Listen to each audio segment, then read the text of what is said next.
Hey, what's up, everybody? It's James here. I want to talk about my special interest in spiritualism as a person with autism and ADHD. Now, right off the bat, this type of spiritualism isn't a type of spiritualism that people often talk about in different religions, such as Christianity. This type of spiritualism is more of a metaphysical, non religious type of spiritualism. Side note, I'm not going to talk about religion in this video, as this can be a triggering topic for some and controversial for some and can make people feel uncomfortable. Moreover, I'm not going to talk about what this type of spiritualism is. I'm not going to make this video talking about what this type of spiritualism is that I study. Moreover, I'm not going to talk about what spiritualism is in this video. Instead, I'm going to dedicate this video focusing on how spiritualism benefited me as a person with autism and ADHD as a special interest. All right, well, let's get started.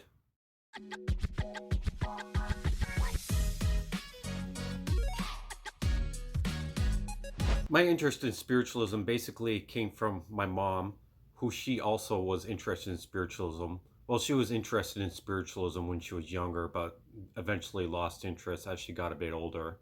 When I was a kid, she used to often play kirtan music in the car. She used to play chanting songs on tape by Guru Maya and Baba Mugdananda, and I thought it was really interesting. I used to love listening to the tambourines, and I just thought the songs were really beautiful. Well, in other words, the kirtan chants were beautiful. I remember times I would press my ear right against the speaker of the radio when I would listen to the chants.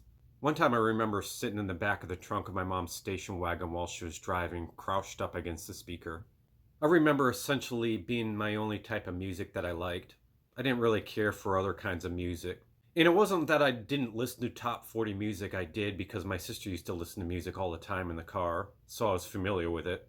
But chanting kirtan music was pretty much my preferred genre of music from when I was 4 years old up until I was 10. I remember singing on the swings during recess from first to third grade on the swings. I used to listen to the kirtan songs that my mom would listen to at home as loud as I could during recess.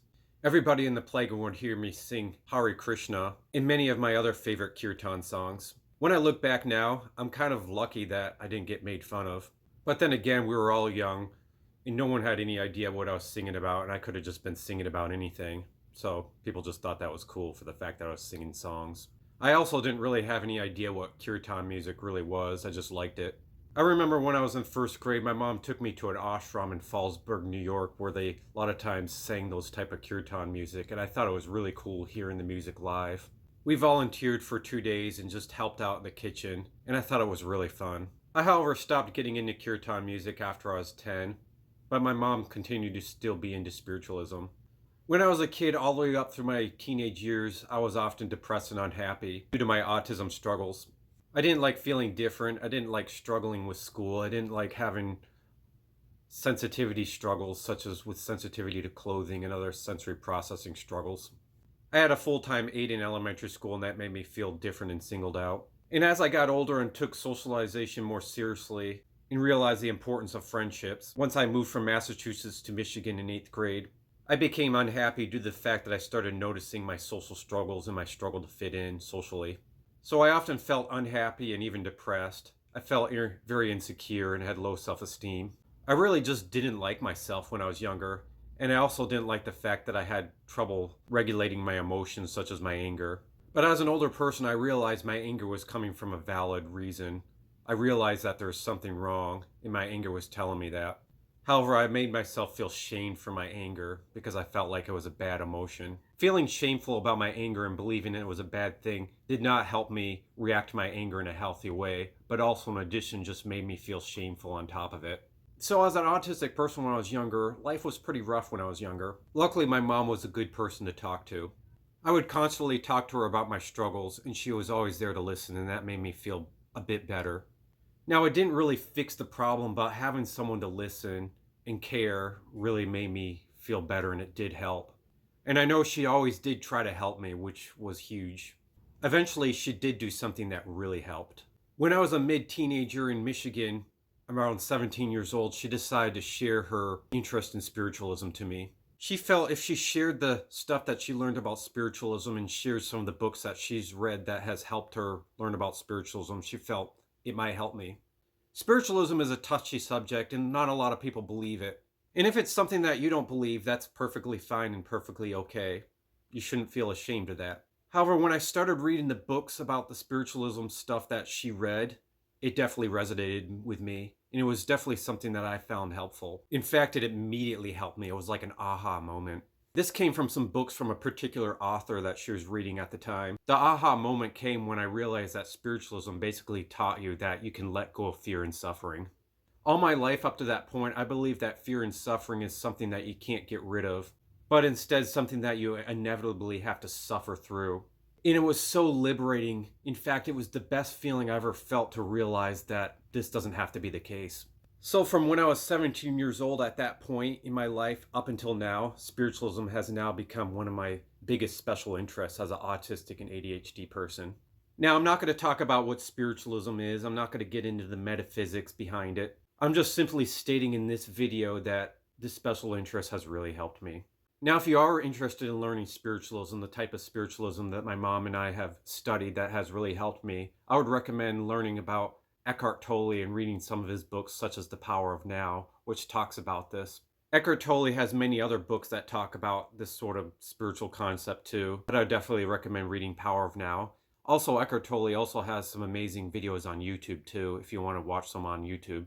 So that way, if you prefer learning stuff while you're doing other things, such as doing dishes or while you're working, you can listen to some of his YouTube videos too. If you're interested in reading the particular books that I read when I was younger, I'd recommend reading How to Release Fear-Based Thinking by Dr. Joshua David Stone.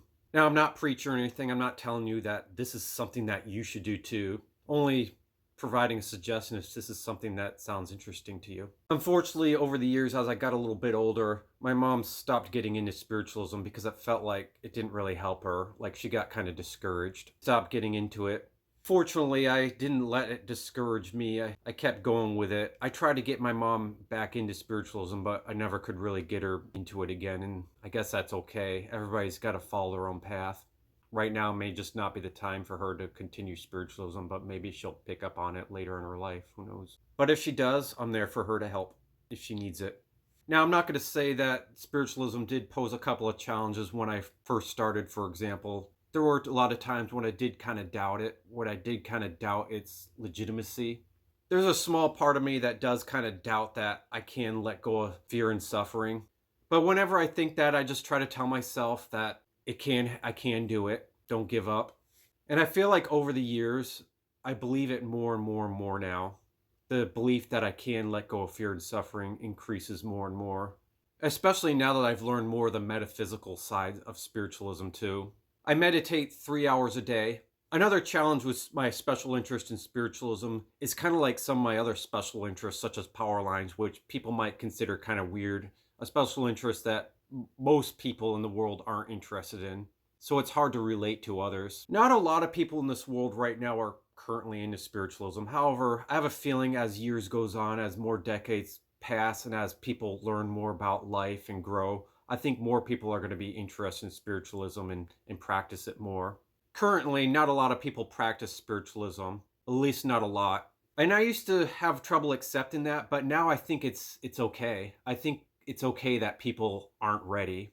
It's not something that you should force on someone. It's something that someone should be ready to do and want to do, not be forced to do. It's like religion or politics. No one wants to be forced to make them believe something that they don't feel comfortable in believing, or something that they're not ready to believe. And I think the same thing applies with spiritualism. And if you don't respect that, it's going to make people learn something that you feel like could benefit them even less than before. I also realize spiritualism isn't something that you should force on yourself either. Well, this special interest has helped me ever since I was a teenager up until now. It has helped me deal with many challenges throughout my life, such as dealing with college, dealing with difficult romantic relationships, challenges where if spiritualism wasn't my special interest, I would have struggled way, way, way more. Struggled so much more, I probably would have given up on things and felt hopeless overall in life. It was like a driving force that kept me going through the most challenging situations that I would probably otherwise give up on and start self-loathing and get into a dark place. And when I just look back and think about that, all these different challenges, man, I'm so thankful about this. I'm so thankful my mom got me into spiritualism. By the way, when I first started reading the books that my mom showed me, I got so happy I emailed my mom, and then she emailed the author of the book, and then he wrote back and kind of gave me a pep talk. I feel like I've learned so much about spiritualism over the years, and I could do many videos about that, but there is a lot of other good videos about spiritualism, such as from Eckhart Tolle, that will explain it better than I do.